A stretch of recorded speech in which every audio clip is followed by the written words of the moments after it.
Hello दोस्तों, मैं आरिफ और ये आपका YouTube channel political academic studies. आज मैं आपके सामने जो डिस्कस करने वाला हूँ वो है आपका वैक एग्जामिनेशन, जो कि आपका भारतीय भक्ति परंपरा और मानव मूल्यांकन के का एग्ज़ाम है। और ये सभी और यूजी कोर्सेज के लिए सभी के लिए सेम है। जिसने भी ये पेपर ऑप्ट किया है, चाहे वो सेमेस्टर 1 में हो, सेमेस्टर 2 में हो या सेमेस्टर 3 में हो, तीनों सेमेस्टर के लिए पेपर कॉमन है। कोई अभी फर्स्ट सेमेस्टर में दे रहा होगा और कोई अभी थर्ड सेमेस्टर में ये एग्ज़ाम देने की दे रहा होगा। तो ये एग्ज़ाम जो आपका है वो वैक है, वैल्यू एडिशनल कोर्स, जिसको हिंदी में हम बोलते हैं मूल्य संवर्धन पाठ्यक्रम। और ये पेपर जो है आपका, ये भारतीय भक्ति परंपरा और मानव मूल्यांकन का पेपर है। इस पेपर में मैं सबसे पहले आपको बताऊंगा कि आपका क्या क्या सिलेबस रहने वाला है, फिर आपके इम्पोर्टेंट क्वेश्चन जो कि आपके एग्ज़ाम में आने वाले हैं, और उसके बाद में उनके आंसर आपको कहाँ से करने हैं और कितना जो है पेपर का शेड्यूल रहेगा, उसके बारे में सब कुछ डिस्कस करूँगा। तो वीडियो शुरू करने से पहले आप सभी से रिक्वेस्ट है कि जिसने मेरा अभी चैनल सब्सक्राइब नहीं किया वो चैनल सब्सक्राइब कर ले, लाइक करे और अपने दोस्तों में इन वीडियो को शेयर करें। तो सबसे पहले हम डिस्कस करेंगे सिलेबस को, कि आपके जो ये एग्ज़ाम होने वाला है और इस एग्ज़ाम में आपका कौन कौन से यूनिट आ रही है, क्या सिलेबस रहेगा। तो इस जो ये आपका सिलेबस है, इसमें टोटल 3 यूनिट है। और उस 3 यूनिट में आपको क्या करना है, क्या इंपॉर्टेंट रहेगा, वो मैं आपको बाद में बताऊंगा। सबसे पहले हम डिस्कस करते हैं आपका ऑल ओवर टोटल सिलेबस क्या है भारतीय भक्ति परंपरा और मानव मूल्य, जो आपका ये पेपर है। तो इस पेपर में जो यूनिट 1 है, तो यूनिट 1 जो इनकी इकाई 1 है, इसके अंदर आपको जो है भारतीय भक्ति परंपरा से रिलेटेड पूछा गया है। तो उसमें जो है आपके 4 सब यूनिट है, जिसमें भक्ति, उसका अर्थ और अवधारणा, इनकी भक्ति, अर्थ और अवधारणा। उसके बाद है भक्ति के जो प्रमुख जो संप्रदाय हैं और उसके सिद्धांत है। इसके बाद जो तीसरा है, उसमें है भारत की संस्कृत सांस्कृतिक एकता एवं और भक्ति। और चौथी जो है इसका लास्ट है, वो भारत का अखिल भारतीय स्वरूप। तो ये जो है भारतीय भक्ति परंपरा के 4 सब यूनिट्स है, जिसमें ये भक्ति परंपरा के बारे में बताया गया है। इसके बाद जो यूनिट 2 है, यानी कि इकाई 2 है, इसमें भारत के कुछ प्रमुख भक्त और उनके विचार है। तो इसमें से ये जो टोटल दिया हुआ है, इसमें 13 भक्त है जिन्होंने भक्ति परंपरा में आप अपने विचार प्रस्तुत किए हैं। तो जैसे कि अगर हम बात करें, तो सबसे पहले जो है संत तिरुवल्लुवर और अंडाल और संत अक्का महादेवी, ठीक है। इसके बाद है मीराबाई, फिर तुलसीदास है, फिर कबीर है, फिर संत रैदास है, गुरु नानक है, मलिक मोहम्मद जयसी सूरदास है, संत नामदेव है, संत योगिनी है, कुंचन है, वेमन है, सरलदास है। इसके बाद है तुकाराम है, चैतन्य महाप्रभु है, चंडीदास, नरसिंह मेहता और श्रीमंत शंकर देव। तो ये जो है यूनिट 2 में है, ये सभी वे संत है, भक्त है, जिन्होंने भारत के जो भारतीय परंपरा है उसके मूल्य है, उसमें उनके क्या क्या विचार दिए हैं, उसमें इन उनके विचारों को दिया गया है कि इनमें किस किस प्रकार के विचार इन्होंने दिए हैं। इसके बाद आता है हमारा यूनिट 3, यानी कि इकाई 3, जो है इसमें मानव मूल्य और भक्ति। मानव मूल्य और भक्ति का क्या रिलेशन है, तो इसमें बेसिकली हमें जो पढ़ना है वो है मानव मूल्य का अर्थ।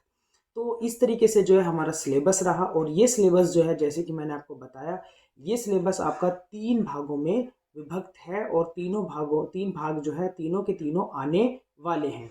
तो ये सिलेबस रहा। और सिलेबस के बाद जो अभी मैं आपके सामने डिस्कस करने वाला हूँ वो है आपके इंपॉर्टेंट क्वेश्चंस, जो कि प्रीवियस ईयर्स में भी काफ़ी बार पूछे गए हैं। तो ये जो पेपर है आपका, काफ़ी कन्फ्यूज़न है कि ये 30 मार्क्स का पेपर होगा या फिर 70 मार्क्स का पेपर होगा। तो ये जो आपका टोटल पेपर है, ये वैक का पेपर है, और ये होगा आपका 70 मार्क्स का पेपर है। 2.5 घंटे का इसमें आपको टाइम मिलने वाला है। और ये वैल्यू एडिशनल कोर्स है ऑल यूजी कोर्सेज के लिए। जिस भी यूजी कोर्स जो भी आप कर रहे हैं, चाहे बीए प्रोग्राम कर रहे हो, बी ऑनर्स कर रहे हो, या फिर बीकॉम प्रोग्राम हो, या बीकॉम प्रोग्राम बीकॉम ऑनर्स हो, कोई भी सब्जेक्ट हो आपका, उसमें अगर आपने ये पेपर ऑप्ट किया है, चाहे तो ये पेपर होगा आपका फर्स्ट सेमेस्टर में, सेकंड में, थर्ड में, ठीक है, इनमें से किसी में भी अगर आपने ये पेपर ऑप्ट किया है, तो आपको ये पेपर देना कंपलसरी है। और ये 70 मार्क्स का पेपर है। 70 मार्क्स का इसके में जो है वो होगा, 30 मार्क्स का आपका एक पेपर आएगा और 40 मार्क्स का आपका एक पेपर आएगा। सेम डे ही होगा, सेम टाइमिंग पर ही होगा। ठीक है, ये कंफ्यूज होने की ज़रूरत नहीं है। इसमें आपके दो पार्ट में पेपर होगा, 30 मार्क्स का एक पेपर होगा और 40 मार्क्स का एक पेपर। तो टोटल मिलाकर आपका 70 मार्क्स का ये पूरा एग्जाम होगा। तो इसमें जो पार्ट 1 होगा आपका 30 मार्क्स आएगा, जो कि आपको 1 घंटे के अंदर करना होगा। और उसके बाद है पार्ट 2, यानी कि जो 40 मार्क्स का आएगा, इसमें आपको 1.5 घंटा मिलेगा। तो इस तरीके से जो है आपका टोटल जो है 2.5 घंटे, यानी कि 2 घंटे 30 मिनट का इसमें आपको टाइमिंग मिलने वाला है। और ये क्वेश्चन पेपर दो भागों में आएगा, यानी कि एक 30 मार्क्स का क्वेश्चन पेपर अलग होगा और 40 मार्क्स का क्वेश्चन पेपर एक अलग होगा। इस तरीके से ये आपका जो है वैक का एग्जामिनेशन होने वाला है। तो कुछ इंपॉर्टेंट इंस्ट्रक्शंस होते हैं, जैसे कि फर्स्ट क्वेश्चन जो है कंपलसरी होता है या नहीं है वो देख लेना। दूसरा क्या है कि आपको क्वेश्चंस दिए होंगे कि उसमें से 4 में से 3 करने हैं, या फिर जो है आपको 6 में से 4 करने हैं। इस तरीके से आपको कुछ इंस्ट्रक्शन दी होगी, आपको वो इंस्ट्रक्शन देख लेनी है। आपने एग्ज़ाम शुरू होने से पहले 2-4 सेकंड का टाइम लगता है, पहले इंस्ट्रक्शंस को पढ़ लें। काफ़ी सारे बच्चे क्या करते हैं कि 3 क्वेश्चन करने होते हैं, तो कोई से भी 3 क्वेश्चन कर देते हैं 4 में से। लेकिन उसमें क्या होता है, नहीं, फर्स्ट क्वेश्चन कंपलसरी होता है।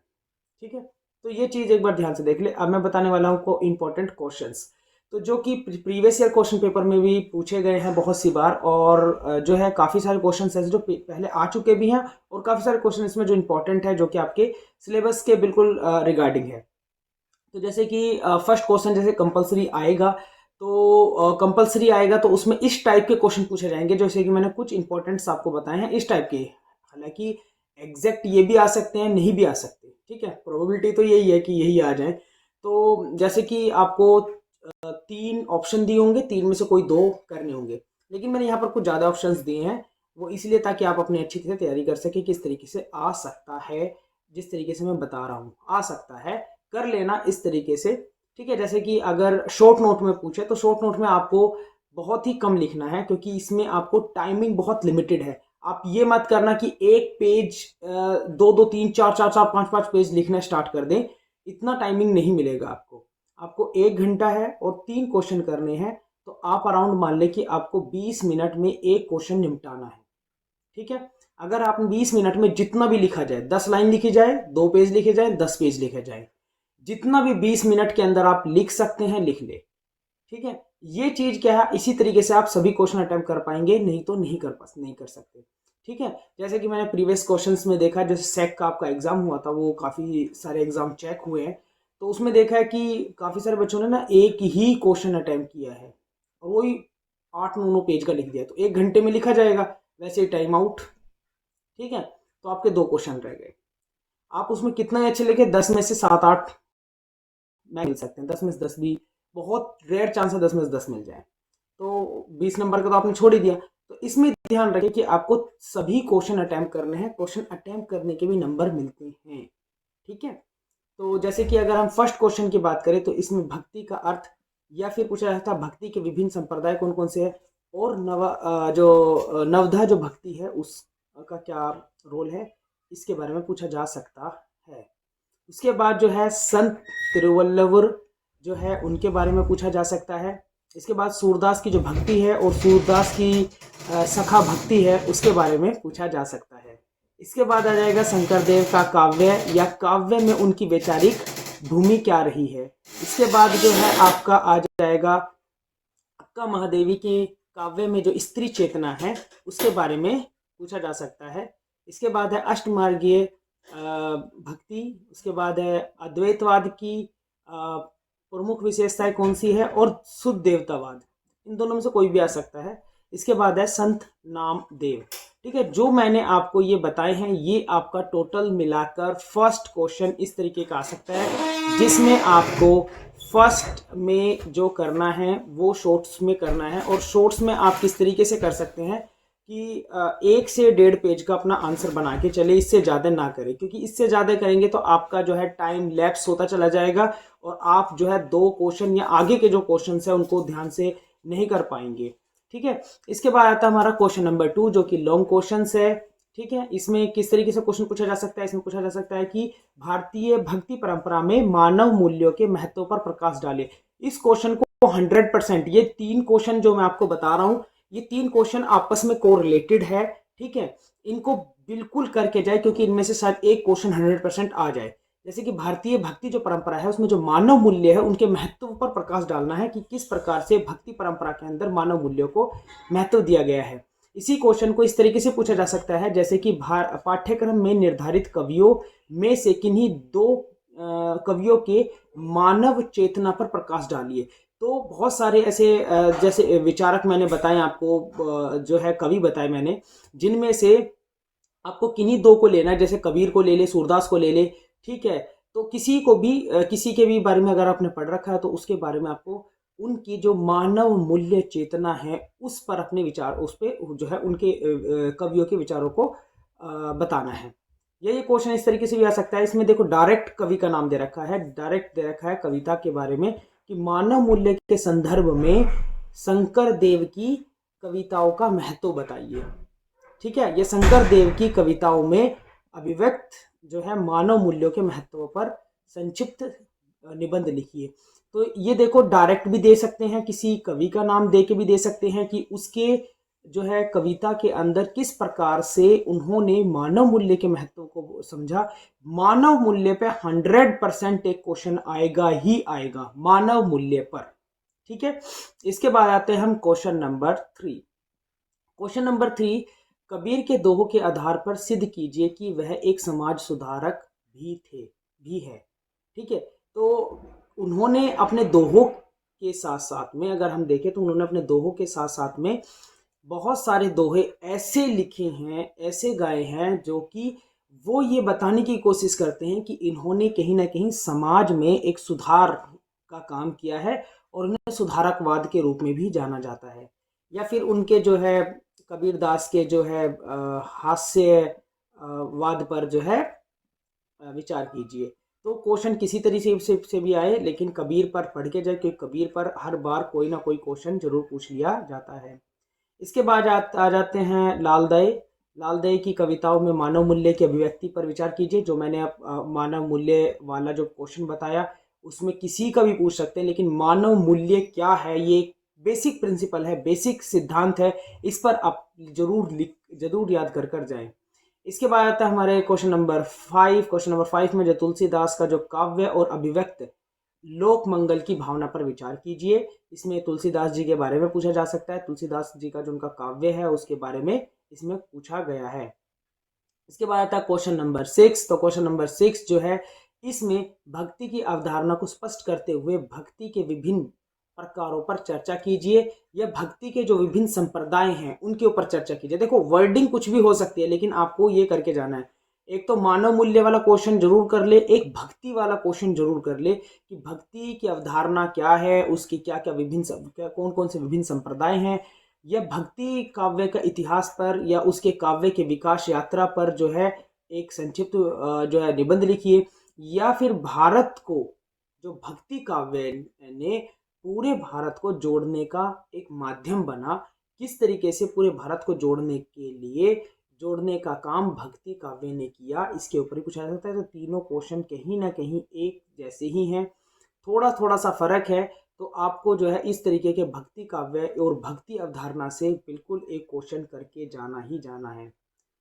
इसके बाद आता है क्वेश्चन नंबर 7। जो क्वेश्चन नंबर 6 है वही क्वेश्चन नंबर 7 का ही एक दूसरा रूप है, जिसमें एकता के बारे में और अभिभक्ति के बारे में पूछा गया है। जिसमें कि जैसे कि बताया ना मैंने कि जैसे भक्ति काव्य ने पूरे भारत को जोड़ने का एक माध्यम के रूप में, इसी का एक्सटेंशन के तौर पे देख दिया गया कि सांस्कृतिक एकता और भक्ति काव्य विषय की प्रासंगिकता पर जो है संक्षिप्त निबंध लिखिए।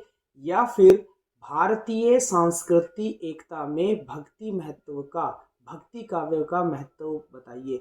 तो किस प्रकार से एकता को लेकर, सांस्कृतिक एकता को लेकर भारतीय भारतीय काव्य ने अपना योगदान दिया है, उसके महत्व को बताना है। इसके बाद आते हैं हमारे क्वेश्चन नंबर 8। क्वेश्चन नंबर जो 8 है वो है तेलुगु कवि वेमन। जो वेमन है तेलुगु कवि है, तो उनका दक्षिण भारत में वही स्थान है जो उत्तर भारत में कबीर जी का है। तो इसमें आपको वेमन जी के जो विचार है उसमें लिखने हैं। और इसमें कबीर से किस प्रकार से दर्जा दिया गया है उस तरीके का आपको बताना है।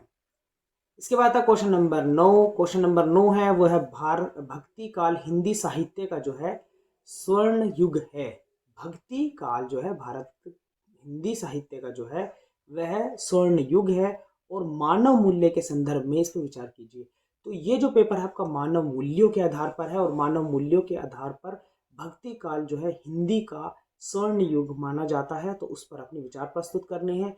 इसी प्रश्न को एक अलग तरीके से पूछा जा सकता है, जैसे कि वो ये है कि भक्तिकालीन साहित्य के अंतर्गत भक्ति के स्वरूप पर विचार कीजिए।